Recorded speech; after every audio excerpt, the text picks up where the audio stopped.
معدبانہ گزارش کروں گا کہ حضرت آئیں اور چند نصائح سے ہم سب کو نوازیں اور دعا بھی فرمائیں۔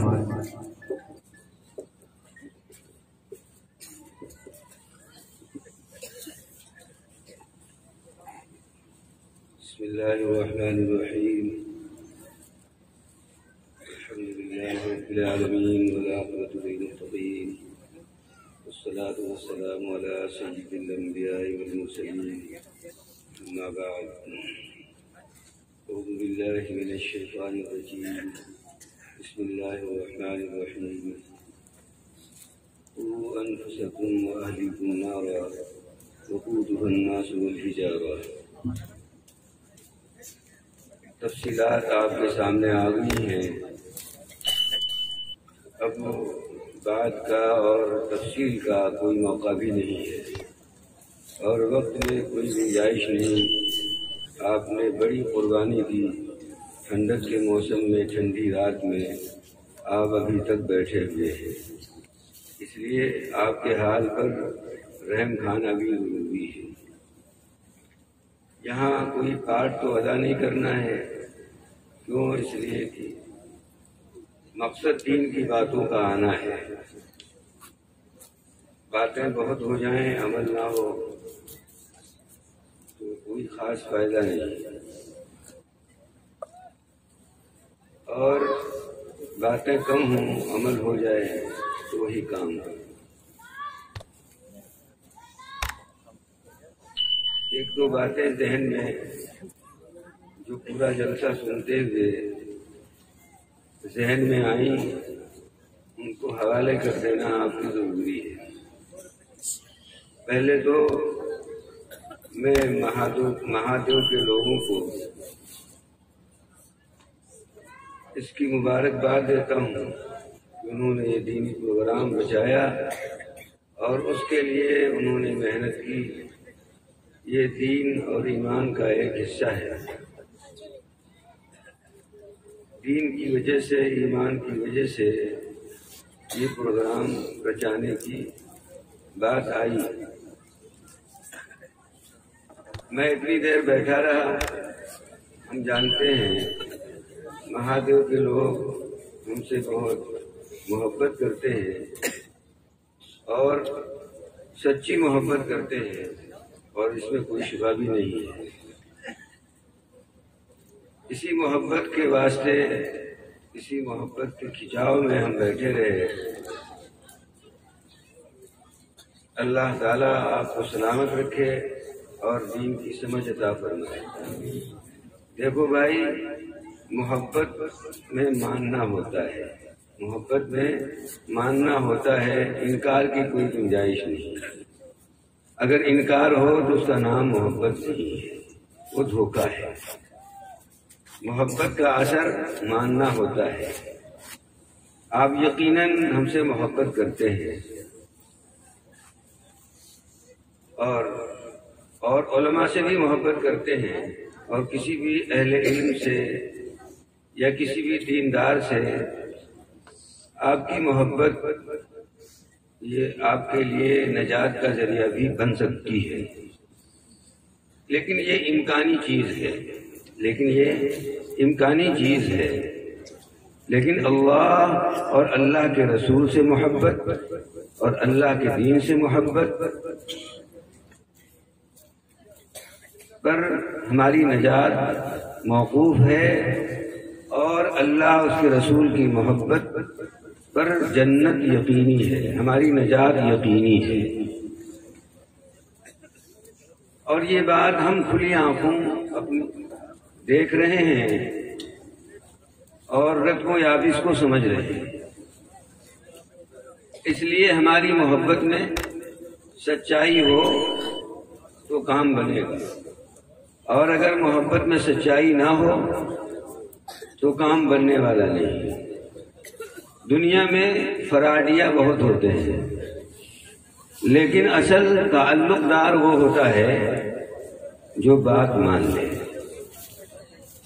اور تعلق کا مطلب بھی یہی ہوتا ہے کہ تعلق اگر اللہ سے ہے اللہ کے رسول سے ہے، اللہ کے دین سے ہے، تو اس تعلق کا تقاضا یہ ہے کہ کسی حکم کی خلاف ورزی نہ ہو اور اللہ کے دین کے تقاضوں کو پورا کیا جائے۔ اس لیے محبت میں انکار کی کوئی گنجائش نہیں۔ محبت ہی ہمارا ایمان ہے اور محبت ہی سے انسان انسان ہے، اور محبت ہی انسانیت کی روح ہے۔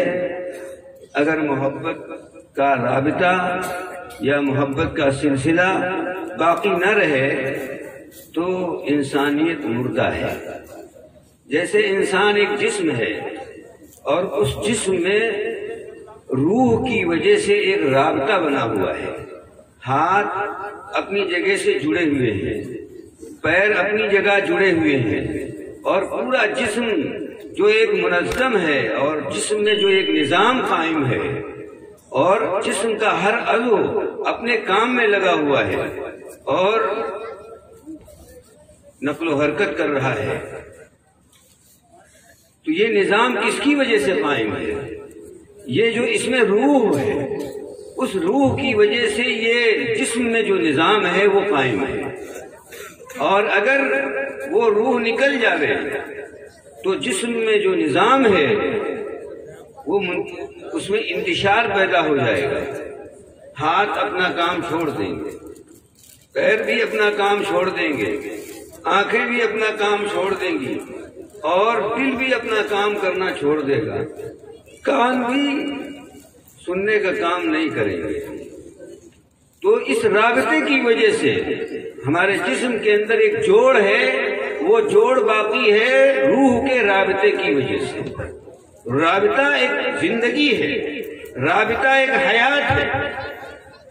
ایسے ہی محبت اور تعلق یہ انسانیت کی حیات ہے۔ اگر جسم میں رابطہ نہ رہے، ہاتھ کا پیر سے کہتے ہیں یہ پیر مفلوج ہو گیا، رابطہ اس کا جسم سے ختم ہو گیا۔ جتنے حصے کا رابطہ جسم سے ختم ہو گیا وہ مفلوج ہو گیا۔ رابطہ رہے گا تو خون کا دوران وہاں تک پہنچتا رہے گا، روح کے اثرات پہنچتے رہیں گے، اور روح کے اثرات سے اس میں حرکت باقی رہے گی اور وہ کام کرتا رہے گا، اور جتنے حصے میں روح نہیں پہنچے گی اتنا حصہ مفلوج ہو جائے گا۔ اس لیے جسم میں جیسے رابطہ روح کی وجہ سے باقی ہے، ایسے ہی پوری انسانیت میں رابطہ محبت کی وجہ سے باقی ہے۔ اگر یہ رابطہ محبت اور تعلق کی شکل میں نہ رہے تو انسانیت منتشر ہو جائے گی، انسانیت فنا ہو جائے گی، انسانیت مردہ ہو جائے گی۔ لیکن اسی محبت کو اگر ہم اللہ کے لیے کریں، اسی محبت کو ہم اللہ کے رسول کے لیے کریں، اسی محبت کو ہم، اسی محبت کا محور اگر ہم اللہ کے دین کو بنائیں۔ آج ہماری محبت مفادی ہے، اس کو محبت کہیں نہیں گناہ ہے۔ آدمی اپنے مفاد کے لیے کام کرتا ہے اور ہر ایک کی چکی اس کے مفاد کے گرد گھومتی ہے۔ اس مفاد کو اور اپنے فائدہ حاصل کرنے کو وہ محبت کا نام دیتا ہے، جس کی وجہ سے محبت کا نام بدنام ہے۔ اللہ اور اس کے رسول سے بھی محبت کا دعویٰ ہے ہمارا، لیکن یہ محبت بھی ہماری فراڈ ہے ایک درجے میں، کیونکہ محبت میں انکار کی کوئی گنجائش نہیں ہے۔ جب محبت میں کوئی انکار کی گنجائش نہیں ہے تو اللہ اس کے رسول سے محبت کا دعویٰ ہمارا فراڈ نہیں ہے۔ کتنی باتوں کا ہم اپنے عملی طور پر انکار کیے بیٹھے ہیں۔ اس وقت کی معاشرت نازک مرحلے تک پہنچی ہوئی ہے، اور ہماری لڑکیاں اور ہماری مائیں اور بہنیں بے حیائی کا وہ لباس اختیار کر چکی ہیں، شادی گھروں میں اس طرح پر بن ٹھن کے جاتی ہیں۔ پہلے زمانے کی جو طوائف ہوتی تھیں وہ طوائف بھی اگر ان کو دیکھ لیں، ان کا فیشن دیکھ لیں تو وہ پانی بھرنے آ جائیں۔ آج ہماری ماں اور بہنوں کا فیشن ایسا ہے جیسے بالکل طوائف میں کوئی فرق نہیں۔ آج کی عورتوں میں ان کی بے حجابی اور ان کا ننگا پن بالکل یہ ظاہر کرتا ہے کہ ایک طوائف ہے، طوائف گروہ سے ان کا تعلق۔ ہماری غیرت کہاں چلی گئی؟ وہ ہماری ہی مائیں بہنیں ہیں، ہماری ہی بیٹیاں ہیں، بہو ہیں، ہماری غیرت کہاں چلی گئی؟ ہم محمد رسول اللہ کے امتی ہیں، کیا ہم کو اتنا بھی غیرت نہیں آتی؟ بہرحال تمام حوالوں سے باتیں آپ کے سامنے آ چکی ہیں، تفصیلات بھی آپ کے سامنے آ چکی ہیں، اس لیے اب زیادہ گفتگو کی ضرورت نہیں ہے۔ ایک معقول چیز آپ کو بتاویں، انسان سے دو طرح کے تقاضے متعلق ہیں، ایک شرعی تقاضا، ایک طبعی تقاضا۔ طبعی تقاضا وہ انسان اور حیوان، انسان اور تمام حیوانات میں مشترک ہے، یعنی گویا تمام حیوانات کا وہ تقاضا ہے۔ اور شرعی تقاضا وہ انسان کے لیے مخصوص ہے، وہ دیگر حیوانات کے اندر مشترک نہیں ہے۔ طبعی تقاضے کیا ہیں؟ کھانا پینا، استنجا کرنا، پیشاب کرنا، پیخانہ کرنا۔ ایسے ہی عورت کے اندر مرد کی ضرورت اور مرد کے اندر عورت کی ضرورت، یہ بھی طبعی تقاضا ہے، اور یہ تمام جانوروں میں مشترک ہے۔ جانور جب ایک خاص عمر کو پہنچ جاتے ہیں تو ان کی حرکتوں سے ہماری آنکھیں پہچان لیتی ہیں کہ یہ جانور بالغ ہو گئے۔ پہچان لیتی نہیں پہچان لیتی؟ ہماری آنکھیں پہچان لیتی ہیں کہ یہ جانور بالغ ہو گئے۔ اب اس کو ضرورت ہے، نر کو مادہ کی ضرورت ہے اور مادے کو نر کی ضرورت ہے۔ یہ بالکل عقل سے چپکا ہوا مسئلہ ہے، عقل سے چپکا ہوا مسئلہ ہے، اور کسی کو اگر سمجھ میں نہ آئے تو اپنے اوپر قیاس کر لے، اپنی طبیعت کے اوپر قیاس کر لے۔ جب جانور سب سے زیادہ حص انسان کے اندر ہے، حیوانات کے اندر حص محدود ہے، انسان کے مقابلے میں کم حص ہے، اور عقل بھی نہیں ہے، عقل نہیں ہے، حص کم ہے، تب جب وہ خاص عمر کو پہنچتا ہے تو اس کے اندر احساسات پیدا ہو جاتے ہیں کہ نر کو مادے کی طلب اور مادے کو نر کی طلب۔ جب اس کے اندر عقل نہیں ہے تب، جب اس کی حص انسان کی حص سے کم ہے تب۔ اب انسانوں میں آ جائیے، اس کی حص بھی سب سے زیادہ تیز ہے، یہ سب سے زیادہ حساس ہے۔ بعض مناطقہ نے حساس کو ہی انسان کے لیے فصل مانا ہے، ناطق کے بجائے۔ یہ سب سے زیادہ حساس حیوان ہے، اور اس کے اندر عقل بھی ہے۔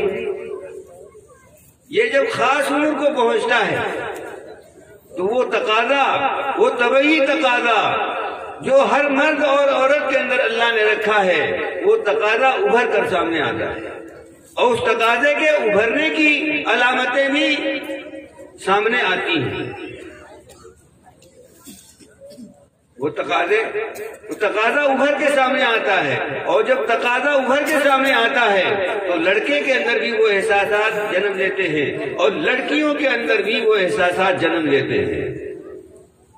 لڑکیوں کے اندر حجاب زیادہ ہوتا ہے، اس لیے وہ اپنے احساسات کا اظہار نہیں کرتی، دبائے رہتی، اور اگر ان کو لائن غلط مل گئی تو ان کو اپنے احساسات کو ظاہر کرنے میں جھجک بھی نہیں ہوتی۔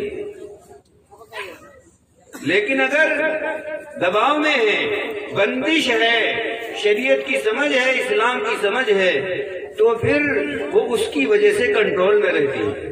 اور اگر ان باتوں میں سے کوئی چیز نہیں ہے، شریعت کا علم نہیں، گھر کا کنٹرول نہیں، تو پھر وہ اپنے احساسات کو دبانے میں ناکام ہو جاتی ہے، اور جب اپنے احساسات کو دبانے میں ناکام ہو جاتی ہیں تو پھر وہ غلط راستہ اپنے اس طبعی تقاضے کو پورا کرنے کے لیے اختیار کرتی ہے۔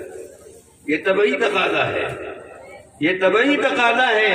ہر حیوان کے اندر، انسان کے اندر اس سے کہیں زیادہ درجے میں یہ پایا جا رہا ہے۔ اسی لیے کہا گیا کہ جب لڑکا لڑکی بالغ ہو جائے تو فوراً اس کا نکاح کر دیا جائے، فوراً اس کا نکاح کر دیا جائے۔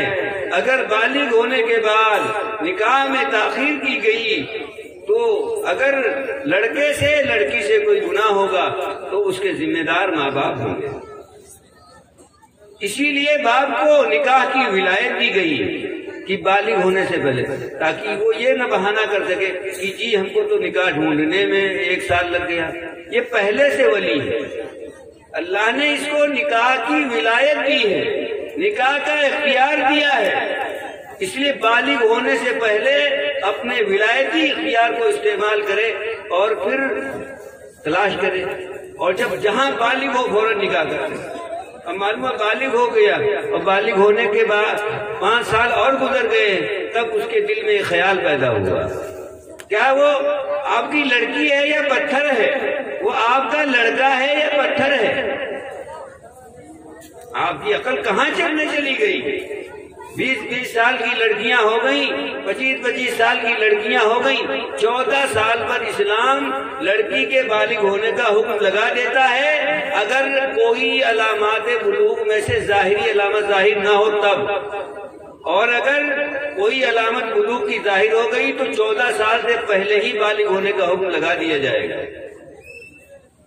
تو ہم انسانوں کے اندر احساس زیادہ ہے اور عقل ہے، اس کی وجہ سے بدنامی کا بھی اس کو اندیشہ رہتا ہے، تو سوچتا ہے کہ اگر اس طرح کی حرکت کریں گے تو لوگ کہیں گے کیا کر رہا ہے، بدنامی ہوگی۔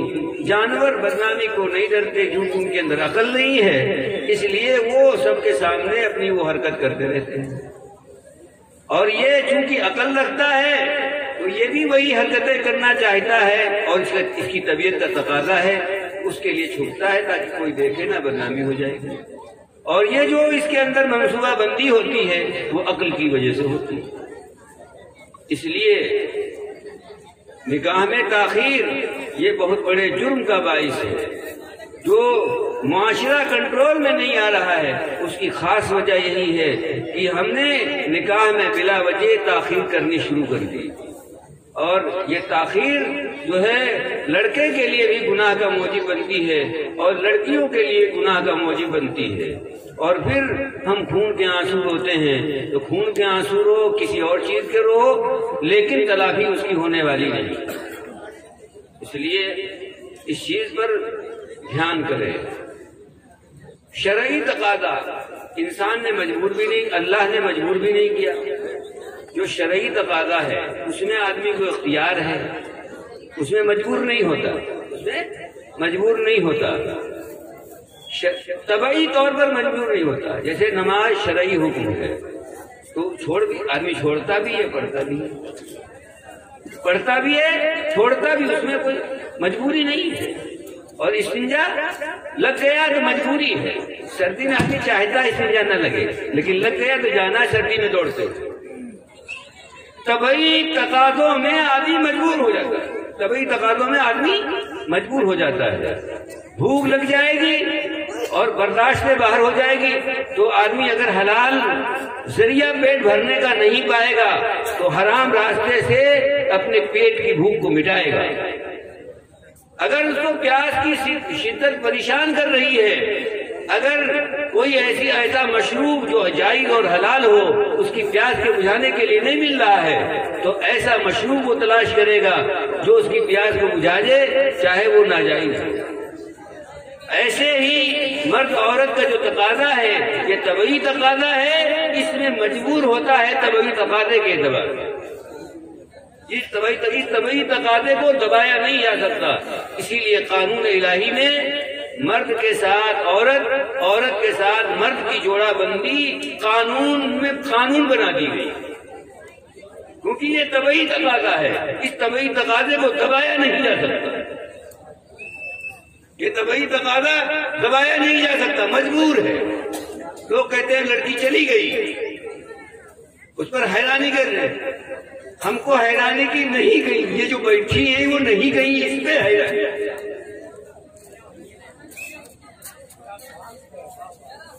حیرانی اس پر ہے کہ وہ کیوں نہیں گئی، حیرانی اس پر۔ اس لیے میرے بھائی ذرا عقل تو لگائیں اور عقل سے ہم سوچیں کہ ہم کیا کر رہے ہیں۔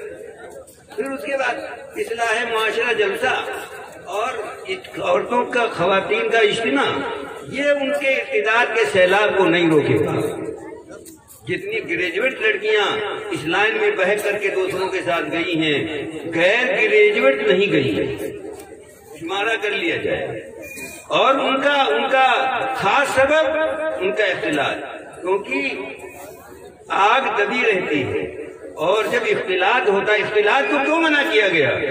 آگ دبی رہتی ہے، اور جب جیسے راکھ میں آگ دبی ہو تو دور سے نظر آئے گا آگ راکھ ہے، آگ ہے اس میں کہ نہیں ہے۔ اگر اس میں سوکھا پھوس یا سوکھا پیال لے جا کر کے اسی راکھ میں دبا دیں، تب پتہ چل جائے گا کہ راکھ میں چنگاری ہے کہ نہیں ہے۔ اس پوال کو، اس پھوس کو سلگانا شروع کر دیں گے۔ تو ایسے تو دیکھنے میں لگتا ہے ہماری لڑکی بڑی شریف ہے، سیدھی ہے، ہمارا لڑکا بڑا شریف ہے، بڑا سیدھا ہے۔ اختلاط یہ ایسے ہے جیسے راکھ والی آگ میں پھوس کو دبا دینا۔ جب مرد اور عورت، لڑکا اور لڑکی، جوان لڑکیوں اور لڑکوں کا اختلاط ہوتا ہے، خلط ملط ہوتا ہے،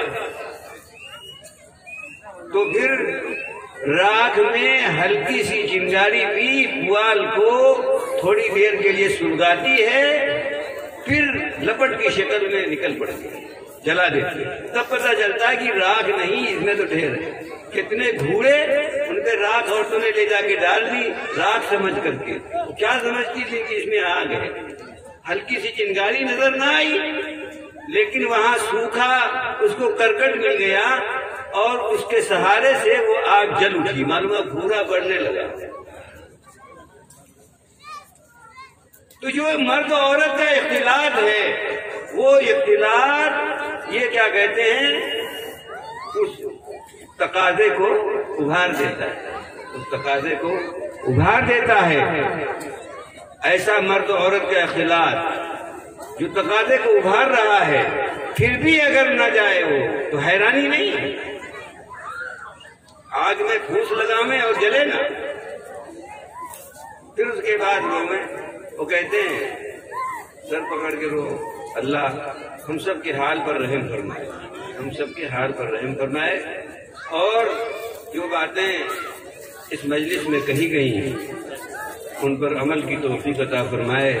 اس پروگرام کے لیے جنہوں نے دامے، درمے، قدمے، سکھنے جیسے بھی حصہ لیا، جانی مالی قربانی پیش کی، اللہ ان کو اپنے دین کے لیے قبول فرمائے، اور اس کے بدلے میں ان کو دین عطا فرمائے، نمازوں کی پابندی نصیب فرمائے۔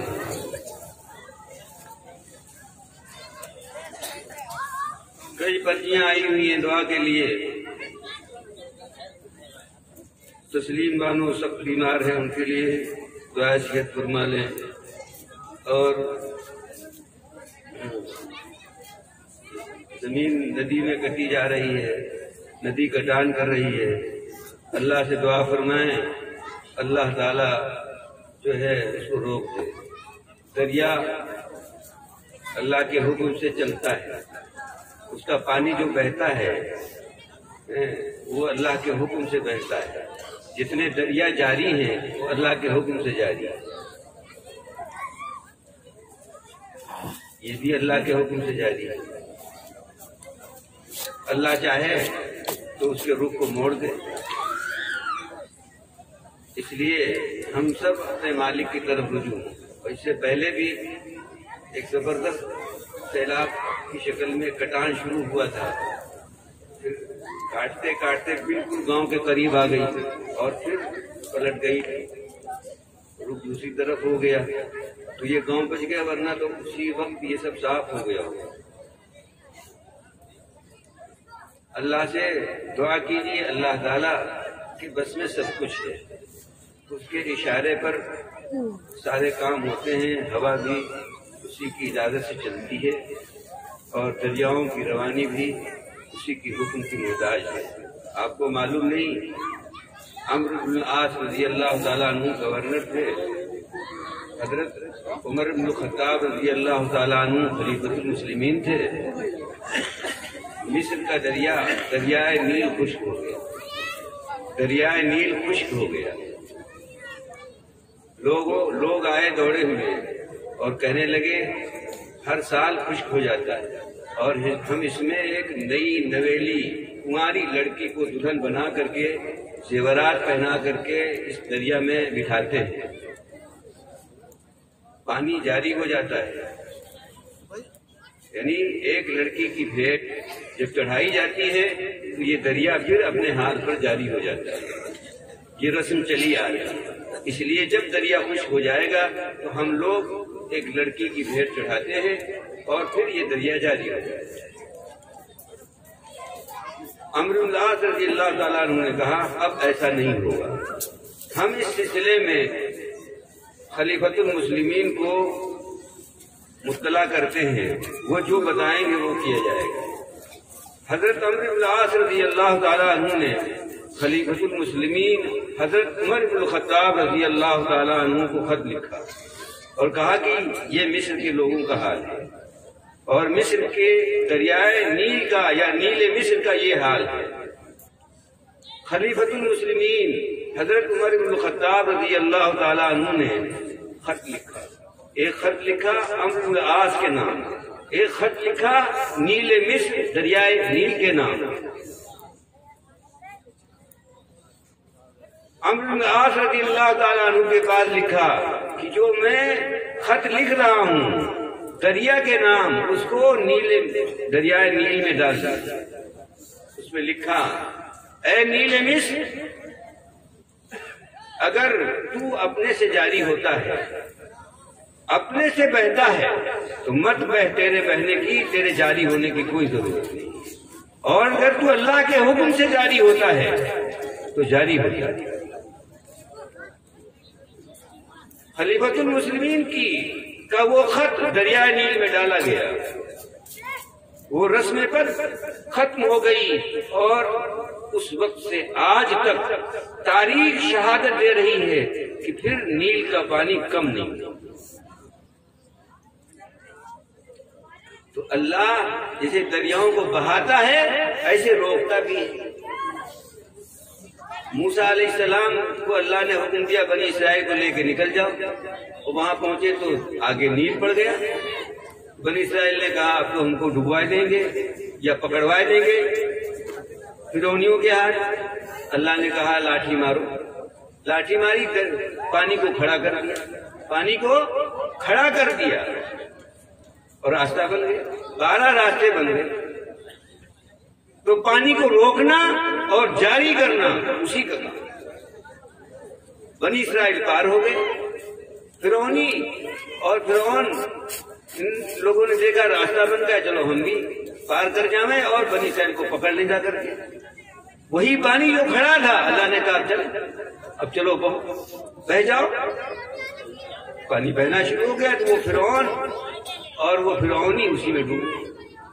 تو اللہ دریا کو رواں بھی کرتا ہے اور اس کی روانی کو روکتا بھی ہے۔ اللہ چاہے گا تو اس کے رخ کو موڑ دے گا۔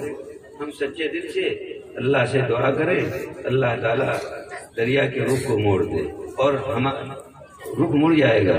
ہمارا دل، ہمارا رخ اگر اللہ کی طرف مڑ جائے دریا کا رخ مڑ جائے گا۔ ہمارا رخ اگر اللہ کی طرف سچ مچ مڑ جائے، اے اللہ تو ہی دریا کے رخ کو موڑ سکتا، کوئی اور نہیں۔ اگر ہم سچے دل سے اپنی توجہ اللہ کی طرف کر لیں، اپنا رخ اللہ کی طرف موڑ دیں، تو دریا کا رخ تو مڑ ہی جائے گا، کل ہی مڑ جائے گا۔ ابھی رات میں ارادہ کریں گے تبھی مڑ جائے گا۔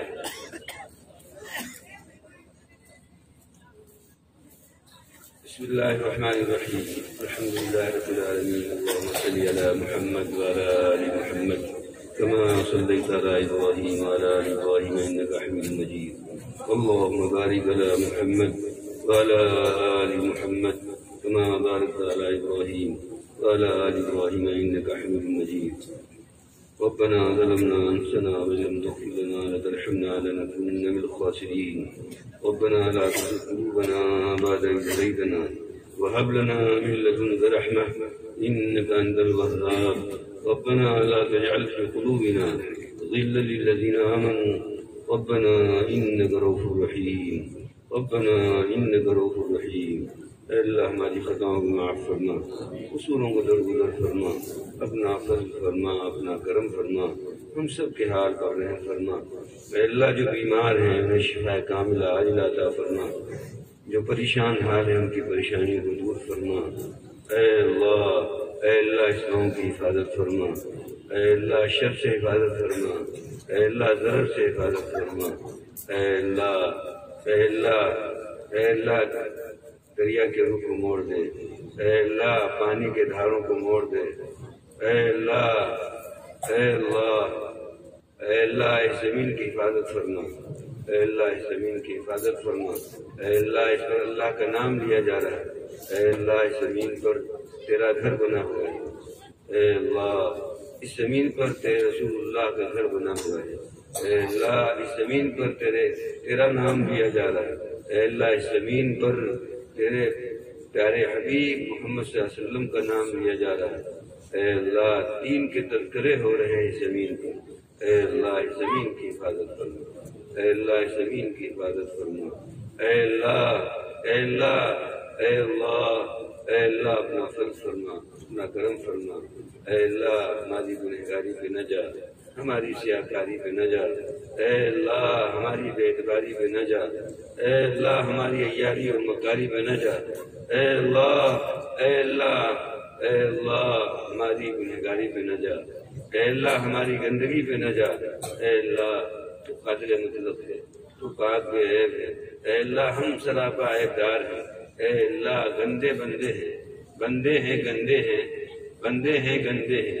گندے ہیں پر تیرے بندے ہیں، گندے ہیں پر تیرے بندے ہیں، گندے ہیں پر تیرے بندے ہیں، اے اللہ اپنے بندوں کی خطاؤں کو معاف فرما، اپنے بندوں کی خطاؤں کو معاف فرما، اے اللہ نیکیوں کی توفیق عطا فرما، نمازوں کی پابندی نصیب فرما، اے اللہ دین کی رغبت ہم سب کے دلوں میں پیدا فرما، دین کی محبت ہم سب کے دلوں میں پیدا فرما، مسجد اور مدرسے سے تعلق پیدا فرما،